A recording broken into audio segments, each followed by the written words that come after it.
हाँ तो बच्चों, हमने लुई ब्रेल पाठ में अब तक क्या पढ़ा। कैसे लुई, जब वो एक बच्चा था, जब उसकी आयु 3 वर्ष की थी, वह अपने पिता के कार्यशाला में जख्मी हो गया था, चोट लग गई थी और उसी आँख की चोट के कारण उसकी आँख की रोशनी चली गई थी। बाद में उसने धीरे धीरे चलना शुरू सीखा और उसका पेरिस के अंध विद्यालय में दाखिला किया गया। वहाँ पे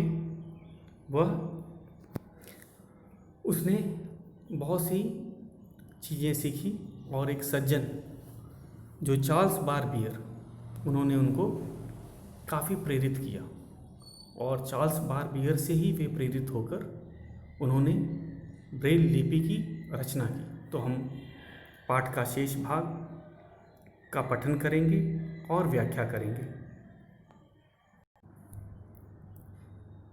हाँ तो बच्चों, हमने देखा कि लुई के जीवन में दुर्घटना के बाद बहुत से लोगों ने उसको प्रेरित किया। सबसे पहले थे उसके माता पिता। उसके माता पिता नहीं चाहते थे कि मेरा बच्चा दूसरों पर आश्रित रहे। और किसने उसको प्रेरित किया था? कूपरे के चर्च के जो नए पादरी आए थे, जैक्विन्स पेलुई, एक उन्होंने उसकी काफ़ी मदद की थी। उन्होंने उसको विज्ञान के बारे में, बाइबल की कहानियाँ सिखाई थी, इतिहास के बारे में समझाया था और संगीत के बारे में भी बताया। उन्होंने उसका दाखिला गांव के स्कूल में भी किया और ज़रूरत पड़ने पर वे उसे फ्रांस के पेरिस शहर के अंध विद्यालय में भी उसका दाखिला करवाया। और वे प्रतिभा के धनी थे और इस कारण से वे आसानी से चीज़ें सीखते गए। उन्होंने संगीत में भी, संगीत के वाद्य यंत्रों में भी वाद्य यंत्र भी काफ़ी बजाए और उनको पियानो बजाना सबसे अधिक पसंद आता था। और उनके जीवन में एक और प्रकाश का वर्ष आया जब उन्होंने अपनी देखने की समस्या दूर करने का निश्चय कर लिया था। सन 1821 में चार्ल्स बारबियर नामक फ्रांसीसी सज्जन उनके अंध विद्यालय में आए थे। उन्होंने क्या कहा बच्चों? उन्होंने बताया कि उन्होंने एक ऐसी लिपि तैयार की है जिसके द्वारा सैनिक रात में ही गुप्त संदेश पढ़ लेते हैं। सैनिकों को रात में गुप्त संदेश पढ़ने की क्यों ज़रूरत थी? क्योंकि रात के समय अगर किसी संदेश को पढ़ने के लिए अगर मोमबत्ती या रोशनी का इस्तेमाल किया जाता है तो सैनिक दूर से ही नज़र आ जाते हैं और शायद उन पर हमला भी हो सकता था। तो उन्होंने एक ऐसी लिपि बनाई जिसको सैनिक छू के, उसमें रेखाएं थी, बिंदु थे जो उभरे हुए थे, तो सैनिक उसको छू के ही गुप्त संदेश पढ़ लिया करते थे। तो इससे जो लुई था काफ़ी प्रभावित हुआ। उसने कहा जब आँख वाले सैनिक, जिनकी आँखें सही हैं, जो देख सकते हैं, अगर वे छू करके संदेश पढ़ लेते हैं तो जो नेत्रहीन हैं उनके लिए तो यह बहुत ही आसान होगा, क्योंकि उनकी स्पर्श की जो क्षमता होती है, वो काफ़ी अधिक होती है। वे आसानी से छू के ऐसी लिपियों को पढ़ सकते हैं, क्योंकि हम जानते हैं जो नेत्रहीन होते हैं उनके स्पर्श की जो क्षमता होती है काफ़ी अधिक होती है, क्योंकि उन्होंने स्पर्श से ही पूरी दुनिया देखी होती है। अगर कहा जाए तो स्पर्श से ही पूरी दुनिया के बारे में जाना होता है। तो वे सामान्य लोगों की तुलना में उनके स्पर्श की क्षमता बहुत अधिक होती है। तो लुई भी एक लिपि बनाने में लग गए। फिर आज हम आगे का पढ़ते हैं। लुई जी जान से एक नई लिपि बनाने में जुट गया। लुई ने मोटे कागज़ पर 6 बिंदुओं का एक नमूना पेंसिल से बनाया। यह नमूना ठीक उसी तरह का था जैसा लूडो के पासों की सतह पर होता है। तो उन्होंने एक ऐसी लिपि का निर्माण करने की कोशिश की जो आसानी से पढ़ी जा सके। तो जैसे लूडो के पासे होते हैं, 6 बिंदुएं होती हैं, उसी जैसा लिपि उन्होंने बनाने की सोची कि सारे जो अक्षर होंगे वो 6 बिंदुओं पे ही आधारित होंगे।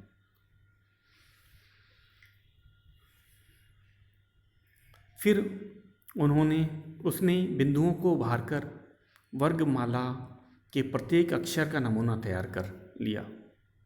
तो उसी बिंदुओं से 6 बिंदुओं से उन्होंने पूरी वर्णमाला बना लिया। यह तरीका एकदम सरल था। लुई की खुशी का ठिकाना न रहा। क्योंकि लुई क्यों खुश था? क्योंकि जो 6 बिंदुओं से आसानी से पूरी वर्णमाला बना ली गई थी, इसीलिए लुई काफ़ी खुश हुए।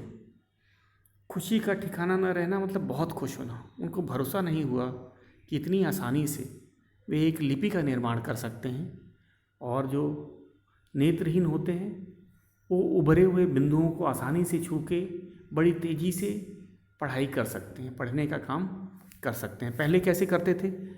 जब लुई ने यह लिपि नहीं बनाई थी तो पहले लोग सामान्य जो लिपि होती थी उसी अक्षरों को उभारा जाता था और उसको छू के समझने में बहुत कठिनाई होती थी।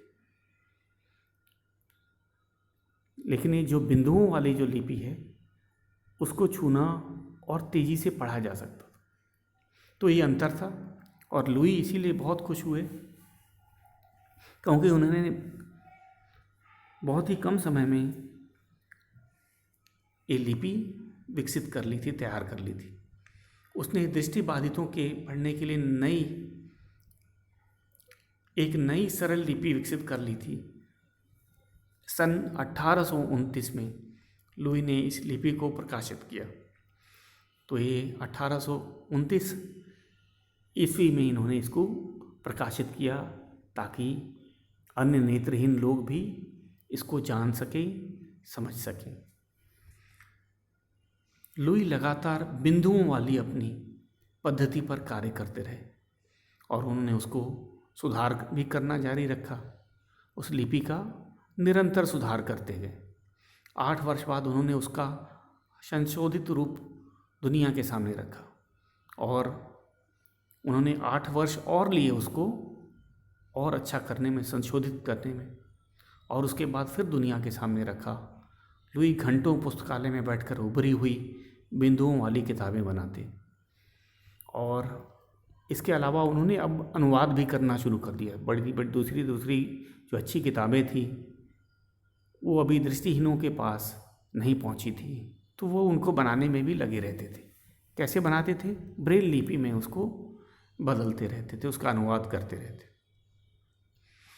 और कठोर परिश्रम और पेरिस की नमी ने उनके स्वास्थ्य पर बुरा प्रभाव डाला और वे बीमार रहने लगे। उन्होंने किताबों का अनुवाद करने के लिए, उनको ब्रेल में लिखने के लिए बहुत अधिक परिश्रम किया। इस परिश्रम के कारण उनके स्वास्थ्य पे बहुत बुरा प्रभाव हो जाता। वह दिन रात किताबें बनाने में, ब्रेल में लिखने में लगे रहते थे। कहते थे, कहा भी जाता था कि पेरिस की जो नमी होती थी, नमी क्या होती है? हवा में पानी की मौजूदगी, तो उस कारण से उनके स्वास्थ्य पे खराब असर पड़ा। डॉक्टरों ने जांच करके बताया कि लुई को तपेदिक टीबी हो गई थी और उनको फेफड़े का एक रोग होता है तपेदिक, इसे टीबी भी कहा जाता है। उन दिनों में टीबी का इलाज नहीं होता था, तो जिसको टीबी हो जाती थी उसकी मृत्यु निश्चित ही समझी जाती थी। और वे आराम नहीं करते थे, लगातार ब्रेल में बाकी पुस्तकों का अनुवाद करने के लिए लगे रहते थे। उन दिनों इस बीमारी का इलाज भी न था और तपेदिक बीमारी का इलाज उन दिनों नहीं था। सन 1844 में उनकी तबीयत बहुत अधिक खराब हो गई। उन्हें स्कूल की नौकरी छोड़नी पड़ी। तब तक उनकी पद्धति ब्रेल लिपि के नाम से जाने जाने लगी थी। तो उनकी जो लिपि बनाई गई थी वो ब्रेल लिपि के नाम से, उन्हीं के नाम से मशहूर हो चुकी थी। लाखों करोड़ों दृष्टिबाधित लोगों के जीवन में प्रकाश भरने के लिए इस महान व्यक्ति का 6 जनवरी 1852 को देहांत हो गया। तो इसने, लुई ब्रेल ने एक तरह से जो दृष्टिबाधित लोग थे, नेत्रहीन लोग थे, उनके जीवन में प्रकाश भरने का काम किया।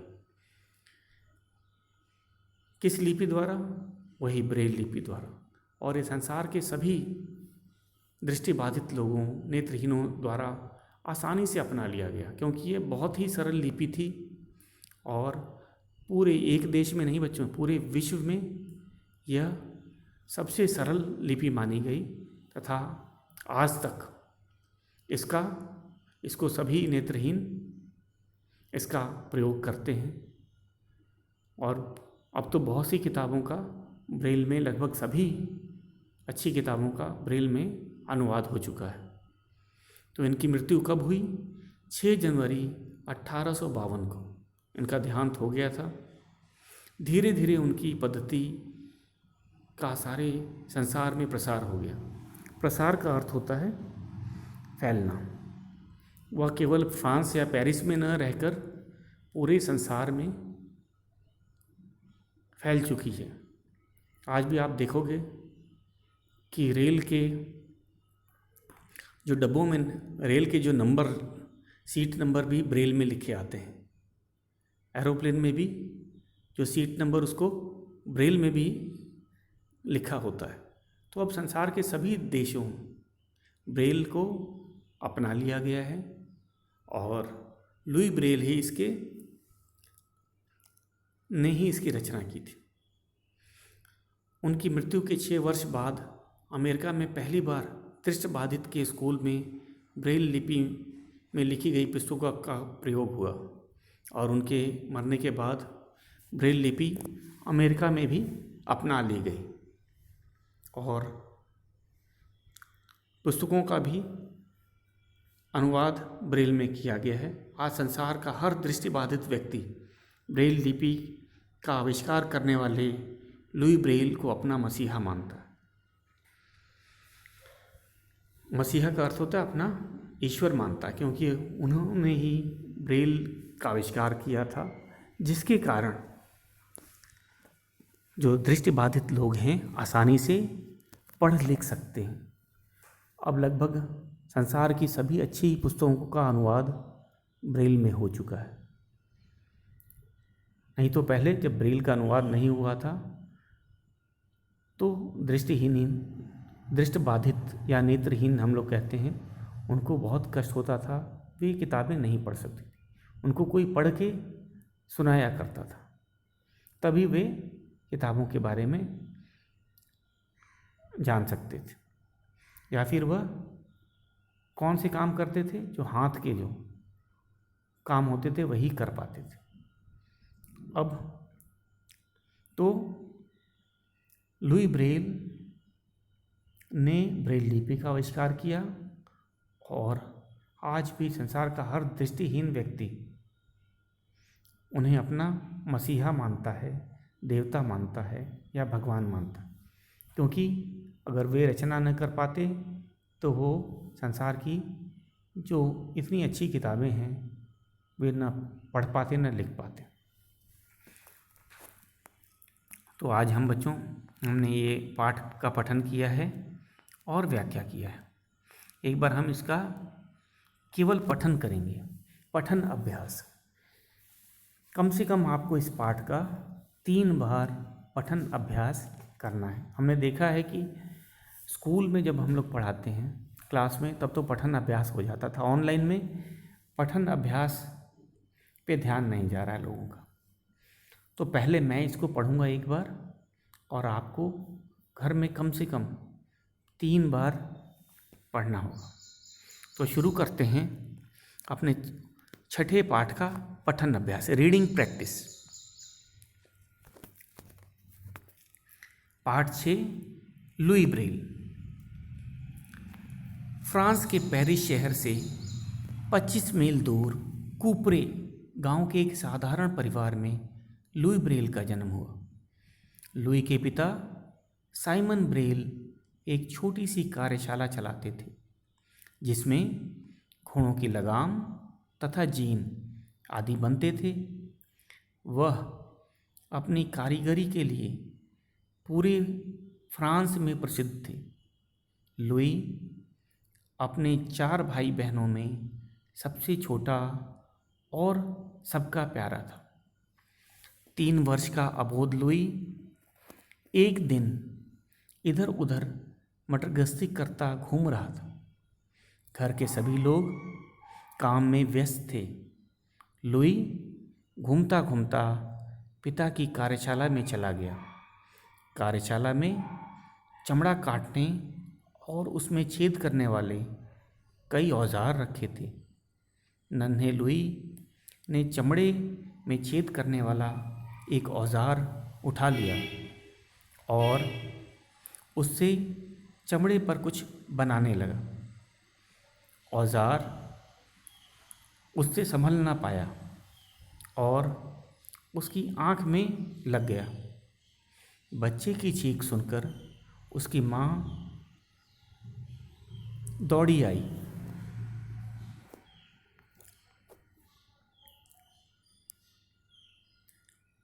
आँख में घाव हो गया था।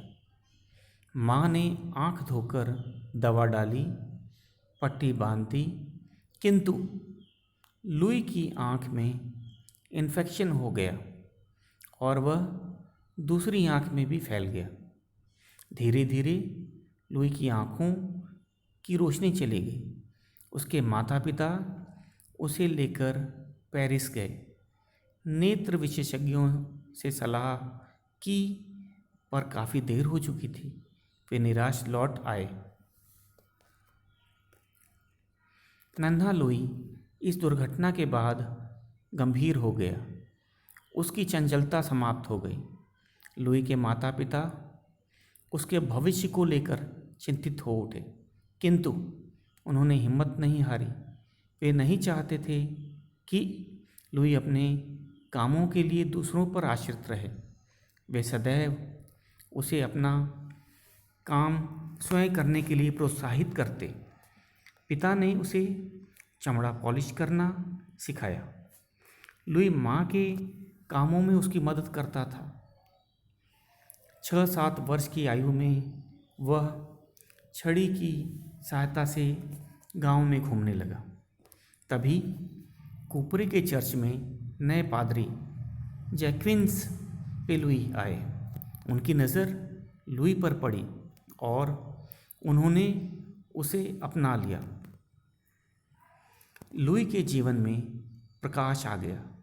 वह उसे लेकर किसी बड़े वृक्ष के नीचे बैठ जाते, उसे बाइबल की कहानियाँ सुनाते, विज्ञान और इतिहास की कहानियाँ सुनाते। उन्होंने ही लुई को फूलों और पक्षियों की पहचान कराई, साथ ही संगीत भी सिखाया।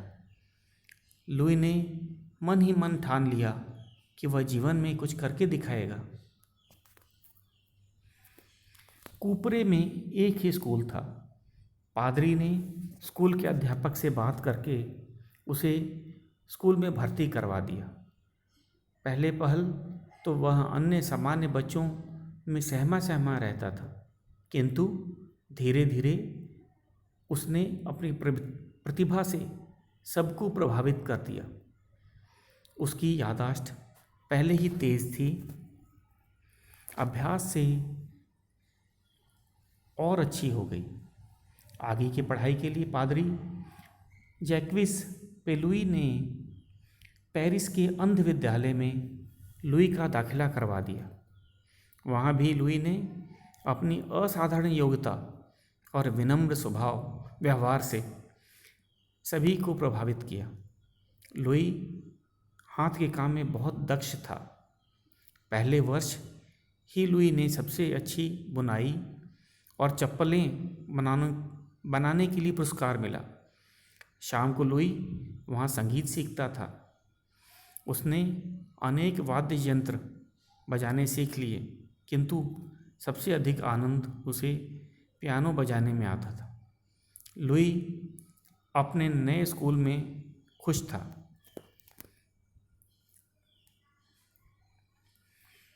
किंतु एक बात लुई को बहुत खटकती थी। दृष्टिबाधित छात्रों को पढ़ने के लिए बहुत मुश्किल होती थी। ऐसे छात्रों के लिए पुस्तकें नहीं थी। उनके लिए पढ़ पाने का केवल एक ही तरीका था। हर अक्षर को कागज़ पर उभारकर छापा जाता था, जिससे छूकर वे महसूस किया करते थे। लेकिन इस विधि से अक्षर सीखना और पढ़ना उनके लिए बड़ा कठिन था। लुई ने इस समस्या को दूर करने का निश्चय कर लिया। तभी सन 1821 में चार्ल्स बारबियर नामक फ्रांसीसी सज्जन अंध विद्यालय में आए। उन्होंने सैनिकों के लिए रात के अंधेरे में संदेश पढ़ने के लिए एक लिपि तैयार की थी। उन्होंने अपनी लिपि का प्रदर्शन किया। इस लिपि में मोटे कागज़ पर कुछ रेखाओं और बिंदुओं को उभारा जाता था, जिससे सैनिक रात के अंधेरे में स्पर्श से संदेश पढ़ लेते थे। लुई को अपनी मंजिल दिखाई देने लगी। लुई जी जान से एक नई लिपि बनाने में जुट गया। लुई ने मोटे कागज़ पर 6 बिंदुओं का एक नमूना पेंसिल से बनाया। यह नमूना ठीक उसी तरह का था जैसे लूडो के पासों की सतह पर होता है। फिर उसने बिंदुओं को उभारकर वर्णमाला के प्रत्येक अक्षर का नमूना तैयार कर लिया। यह तरीका एकदम सरल था। लुई की खुशी का ठिकाना न रहा। उसने दृष्टिबाधितों के पढ़ने के लिए एक नई सरल लिपि विकसित कर ली थी। सन 1829 में लुई ने इस लिपि को प्रकाशित किया। लुई लगातार बिंदुओं वाली अपनी पद्धति पर कार्य करते रहे। 8 वर्ष बाद उन्होंने उसका संशोधित रूप दुनिया के सामने रखा। लुई घंटों पुस्तकालय में बैठकर उभरी हुई बिंदुओं वाली किताबें बनाते।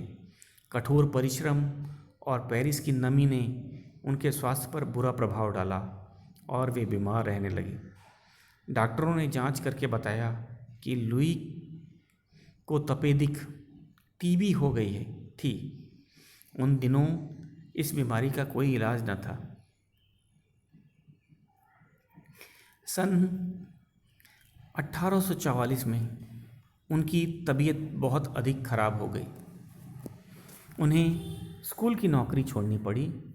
तब तक उनकी पद्धति ब्रेल लिपि के नाम से जाने लगी थी। लाखों करोड़ों दृष्टिबाधित लोगों के जीवन में प्रकाश भरने वाले इस महान व्यक्ति का 6 जनवरी 1852 को देहांत हो गया। धीरे धीरे उनकी पद्धति का सारे संसार में प्रसार हो गया। उनकी मृत्यु के 6 वर्ष बाद अमेरिका में पहली बार दृष्टिबाधित के स्कूल में ब्रेल लिपि में लिखी गई पुस्तकों का प्रयोग हुआ। आज संसार का हर दृष्टिबाधित व्यक्ति ब्रेल लिपि का आविष्कार करने वाले लुई ब्रेल को अपना मसीहा मानता है।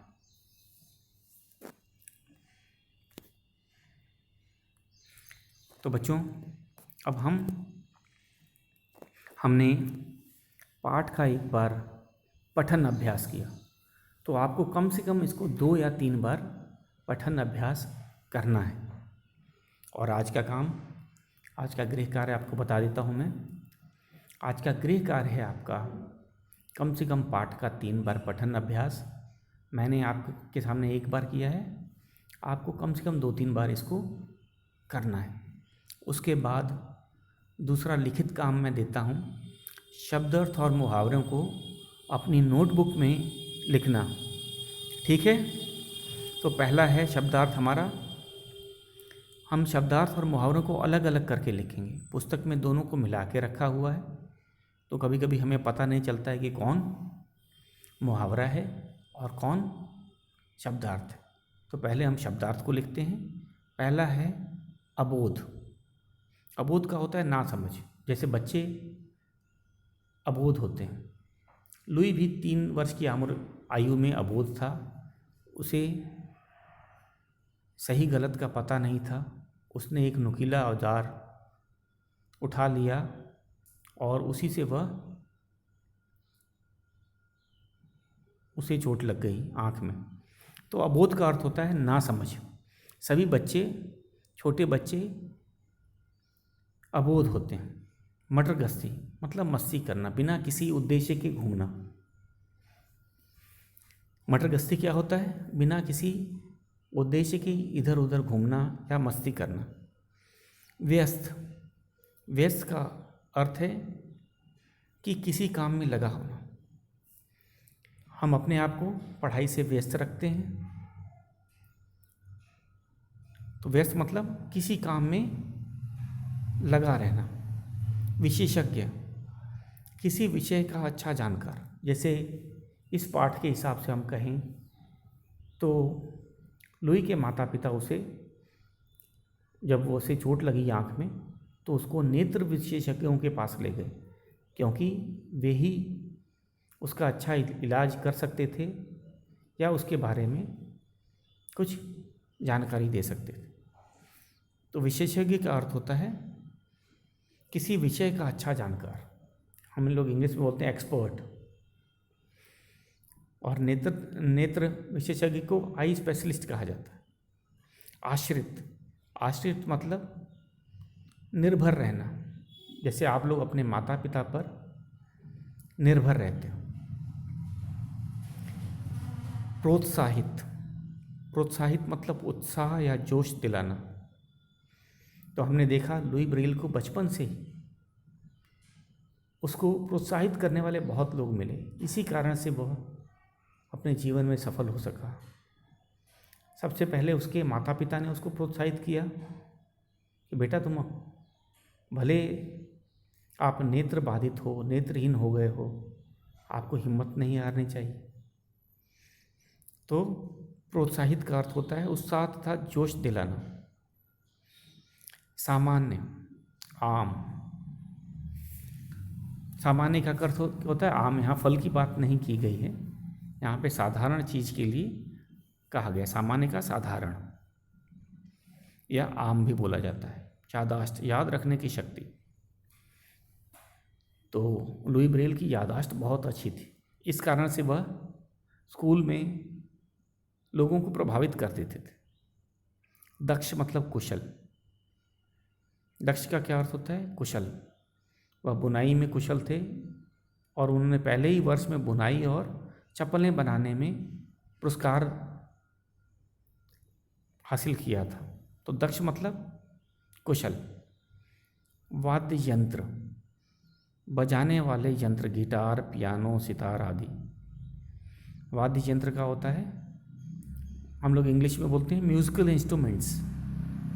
इसमें तबला आता है, पियानो आता है, गिटार, सितार, ये सारे यंत्र को मिला के इन सभी यंत्रों को हम लोग क्या बोलते हैं? वाद्य यंत्र। सज्जन।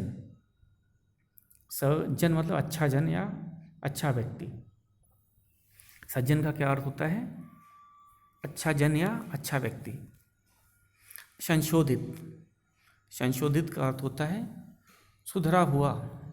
तो उन्होंने ब्रेल लिपि का 8 वर्ष तक संशोधन किया, उसमें सुधार किया। जो कमियां होती हैं उसको दूर करने को संशोधन बोलते हैं। संशोधित रूप सुधरा हुआ। स्पर्श का मतलब छूकर। स्पर्श का मतलब क्या होता है? छूकर। और प्रसार का अर्थ होता है फैलना। जैसे ब्रेल लिपि का पूरे संसार में प्रसार हुआ है। और इस पाठ में एक मुहावरा है, बच्चों इसको अलग से लिखेंगे, खुशी का ठिकाना न रहना। खुशी का ठिकाना न रहना, इसका क्या अर्थ होता है? बहुत खुश होना। जब लुई ब्रेल ने ब्रेल लिपि का आविष्कार किया था पहली बार, तो वे काफ़ी खुश हो गए थे, क्योंकि यह लिपि बहुत ही सरल है, केवल 6 बिंदुओं पे आधारित होती। हर अक्षर को 6 बिंदुओं से ही लिखा जाता है। तो इसीलिए जब उन्होंने इसका किया था आविष्कार, तो उन्हें बहुत खुशी हुई। तो मुहावरों में क्या है? खुशी का ठिकाना न रहना का क्या अर्थ होता है? बहुत खुश होना। तो बच्चों, कल हम इसका के मौखिक प्रश्न करेंगे। आप इसको शब्दार्थ और मुहावरों को नोटबुक में लिखकर याद करेंगे। आज के लिए इतना।